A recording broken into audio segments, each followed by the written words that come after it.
குட்டி பத்மினி பண்ணிட்டு இருந்தாங்க. ட்ராமாலேயே ஒரு 32 சீன்ஸ் இருக்கும்.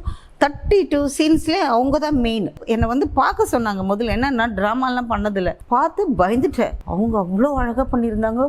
என்ன பர்ஃபார்மன்ஸு பார்த்துட்டு நான் அவங்கக்கிட்ட சொன்னேன், சார் தப்பாக நினைக்கிறேன், என்னால் இது பண்ண முடியாதுன்னு. ஐயோ என்னம்மா அது இப்படி சொல்லிட்டீங்கன்னு. இல்லை சார், எனக்கு வந்து திருநெல்வேலி பாஷையிலலாம் பேசணும், அந்த மாதிரி அந்த ஸ்லாங்கு வரணும். எனக்கு இதெல்லாம் வராது சார், எனக்கு இல்லை நாங்கள் ட்ரெயின் பண்ணுறோம். ஐயோ என்ன சார் எனக்கு வராதுன்னு சொல்கிற, ட்ரெயின் பண்ண இல்லை, எங்களுக்கு என்னமோ தோணுதுமா நீங்கள் பண்ண முடியும்னு வந்து சொல்லி கொடுப்பாங்க, இப்படி பேசணும் அப்படி பேசணும்னு. அதெல்லாம் சொன்னேன். சரி நான் பண்ணுறேன், ஆனால் கொஞ்சம் பயமாக தான் இருக்குண்ணா. இது வரைக்கும் ஸ்டேஜ்லேயும் பண்ணதில்லை. அதுவும் 32 சீன்லேயும் அந்த ஒரு கேரக்டர் தான் ஹைலைட்டு, ஹீரோயின், அதுதான் மெயின் சப்ஜெக்ட்டு. லைஃப் ஸ்டைல் தமிழா சேனலுக்கு சப்போர்ட் பண்ணுங்கள், சப்ஸ்கிரைப் பண்ணுங்கள், நிறைய ஆதரவு கொடுங்க.